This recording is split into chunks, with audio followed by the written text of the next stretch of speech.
Iran launched a new wave of operations through Promet 3 missiles against the Israeli state. Crude oil prices jumped more than 4% amid fears the US may join Israel's offensive against Iran. The plenary of the Colombian Senate approved the 77 articles related to the labor reform proposed by President Gustavo Petro.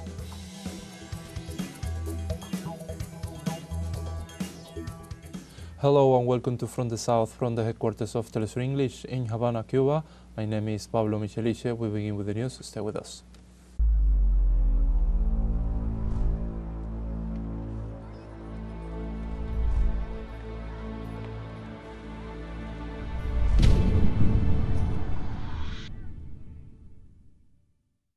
Iran launched on Tuesday a new wave of attacks against Israel as part of its True Promise 3 operation. During the 11th wave of attacks, new failures in the Israeli Iron Dome air defense system was reported, as well as direct missile hits on targets in Tel Aviv. The strikes triggered again air raid sirens in Israel's capital and occupied Jerusalem. The Iranian media highlighted that the armed forces launched more than 100 hypersonic missiles from the province of Fars. The Iranian Revolutionary Guard had announced earlier that it had attacked the Zionist entity's military intelligence center known as Amman, and other key infrastructure of the Zionist entity.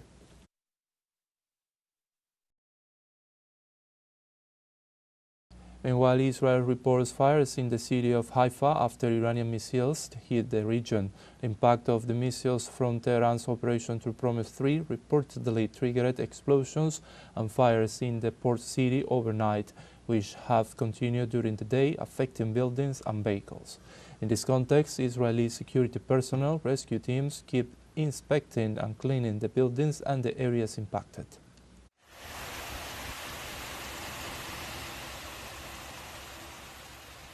Iran stated that it is exercising its right to self-defense against the war crimes perpetrated by Israel.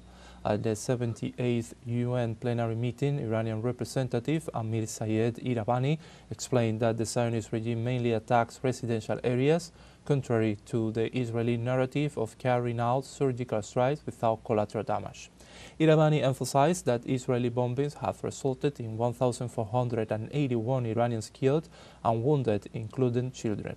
Given this situation, he emphasized that the Iranian armed forces have escalated their bombings against strategic targets in occupied territories, concentrating their attacks mainly on Tel Aviv and Haifa, two of Israel's most important military centers. And regional media reported that explosions have been heard during the early hours of Wednesday morning in some areas of the Iranian capital, Tehran. In addition, it was reported that the air defense are facing Israeli offensive in the city of Mashhad. Shortly after such reports, the Israeli Defense Forces, the IDF, communicated that the Hebrew country is carrying out a series of attacks in the area of Tehran. The offensive came after the IDF threatened to bomb Tehran's 18th district, a densely populated area near Merabar Airport and the Aerospace University, and urged civilians to evacuate the area immediately.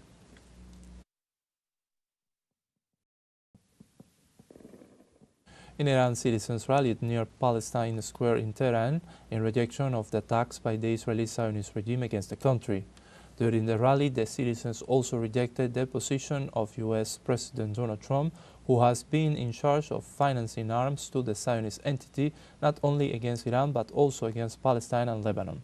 Despite the declarations of the U.S. President, where he has asserted that he does not intend to involve his country in the conflict, Trump has also expressed that he hopes that the nuclear program will be eliminated.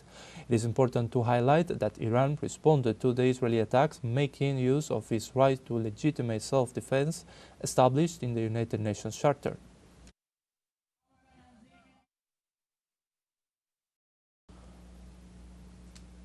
Nobel Peace Prize winner Mohammad El-Baradei condemned Tuesday the Israeli attacks on Iran's nuclear facilities and considered them a violation of international law.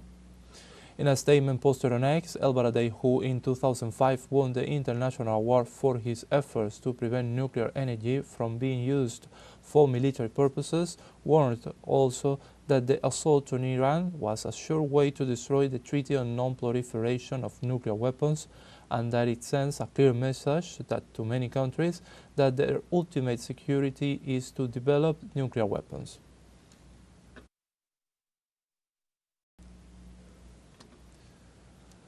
Meanwhile, the Palestinian resistance movement Hamas on Tuesday night affirmed its categorical rejection of U.S. threats of direct military intervention against Iran.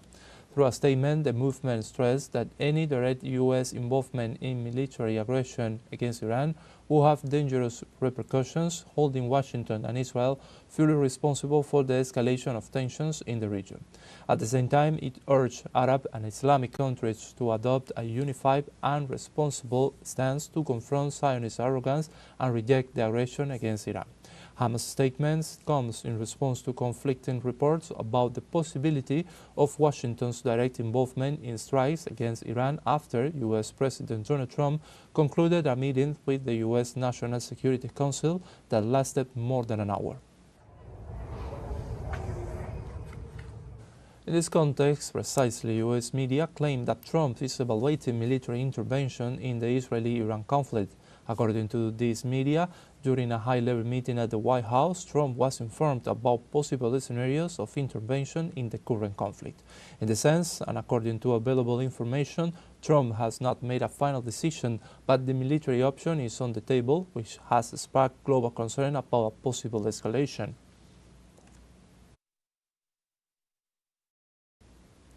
U.S. intelligence has contradicted the Israeli Zionist regime statements on Iran as an immediate nuclear threat.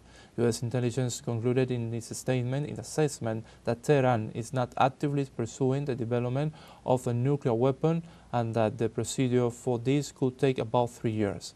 In this regard, one of the sources pointed out that according to reports, Israel may have delayed the Iranian nuclear program for some months, and that although significant damage has been caused to the Natanz facility, the Fordo plant, another Iranian enrichment center, remains intact.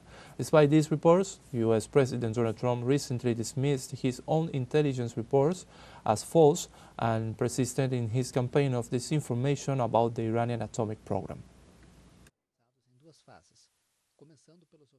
In this context, crude oil prices jumped more than 4% amid fears the U.S. may join Israel's offensive against Iran.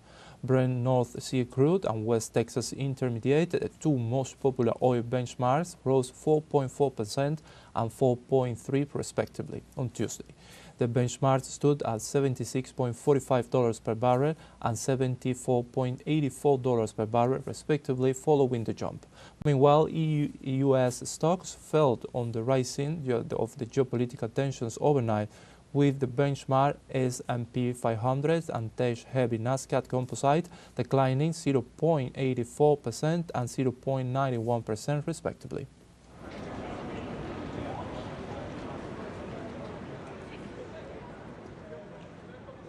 The president of Venezuela, Nicolás Maduro, called on the international community to stop the escalation of hostilities perpetrated by the Israeli regime against the Republic of Iran. During the 70th workshop for transformative actions with deputies of the National Assembly, President Nicolás Maduro reiterated his condemnation of the criminal aggressions of the Zionist regime, which mark a critical point in the growing regional tension. In this sense, the Venezuelan head of state asserted that the government of Iran has acted exercising his right to the legitimate defense of its territory and the peace of its population. Maduro also called on the people of the United States to prevent their government from getting involved in the war against Iran, urging them to express their rejection to the warmongering intentions of the Trump administration.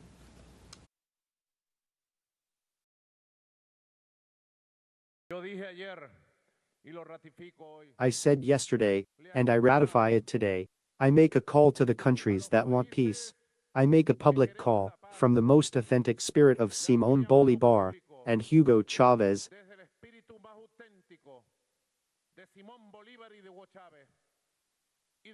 and of the people of Venezuela, that on time we stop Netanyahu's madness. They did not stop him before, and today Netanyahu, like Hitler of the 21st century,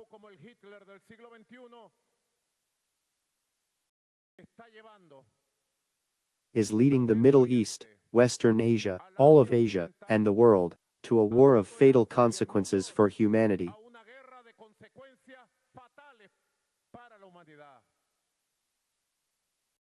I make a call to those who have political power in that place of the world, to those who have means for war, to seek peace immediately,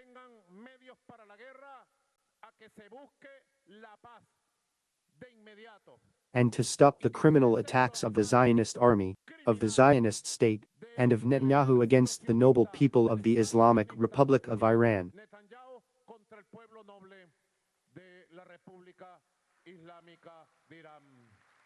Stop the violation of international law that guarantees peace, coexistence, and harmony. And now we have a short break coming up, but first remember you can join us on TikTok at TeleSUR English, where you will find news in different formats, news updates and much more. We will be right back, stay with us.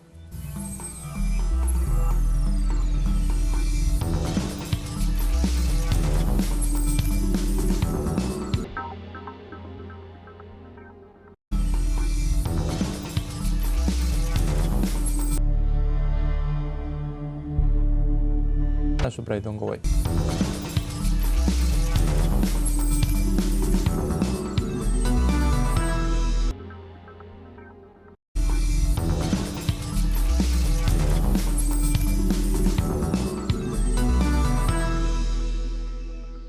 Welcome back. The plenary of the Colombian Senate approved the 77 articles related to the labor reform proposed by President Gustavo Petro in support of the country's labor force.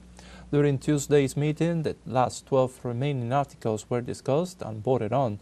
The worker sector detailed that among the key points are the request for the payment of 100% of Sundays and holidays. In addition, an important aspect approved is the apprenticeship contract for students of the National Apprenticeship Service, where they will have a labor contract with provision of services. In view of this, the text remains open to modifications while waiting for the conciliation in the Chamber and in the Senate.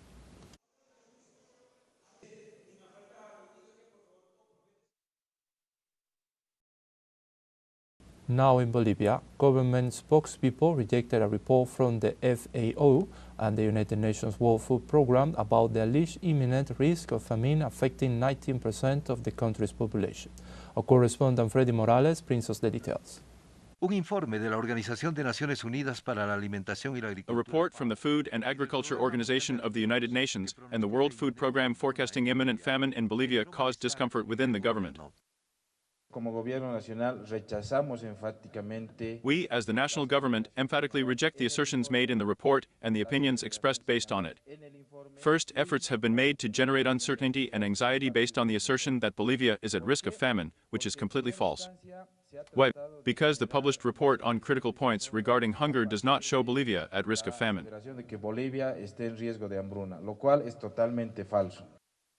Según el gobierno boliviano, el informe de la FAO. According to the Bolivian government, the Food and Agriculture Organization report is found with errors, such as mentioning that due to the shortage of dollars, the country will not be able to import basic foods such as tomatoes, onions, carrots, and potatoes. We do not import any type of products from the family basket that has to do with primary production, so this data is totally erroneous, and we strongly reject that we are going to have deficiencies in the capacity to import.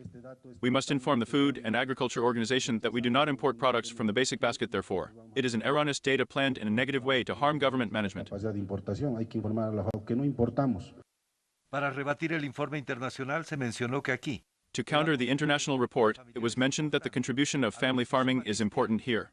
In addition to the fact that this year food production grew by an average of almost 30% compared to last year, and 12 state programs supporting food production and irrigation are currently in place. We want to tell the Food and Agriculture Organization that we are producers by vocation and we will never die of hunger. The data show clearly so that we can expose to the Bolivian people, and there will be no doubt that the government is working in the productive sector. Al final del día, los funcionarios de las propias Naciones Unidas en At the Bolivia end of the day, United Nations officials in Bolivia visited the foreign ministry to clarify that the report on the imminent risk of famine included 13 countries, not including Bolivia. que no se encuentra Bolivia. El informe no menciona ni alerta The sobre report does una not mention or warn about a famine situation in Bolivia. Bolivia. Cabe indicar que hambruna es un término técnico con criterios específicos. It should be noted that famine is a technical term with specific criteria such as the proportion of the population with extreme hunger, child wasting, and mortality rates, criteria that do not apply in the Bolivian case. Criterios que no aplican en el caso boliviano. Según los datos oficiales, la producción de alimentos ha remontado este año. According to official data, food production has risen this year despite problems such as road blockades and others, to the point that producers themselves are requesting authorization to increase their exports of soy, beef, milk, organ meats, chia, and sorghum. It is claimed that there is sufficient production, but it has been admitted that the constant rise in prices is reducing consumption by part of the population. Reduce el consumo de parte de la población. Freddy Morales, TeleSUR, Bolivia. And with that story, we have come to the end of this news brief, but remember you can find these and many other stories on our website at telesurenglish.net, and you can also join us on social media. We are on Facebook, X, Instagram, Telegram, and TikTok. For TeleSUR English, my name is Pablo Michelice. Thank you for watching.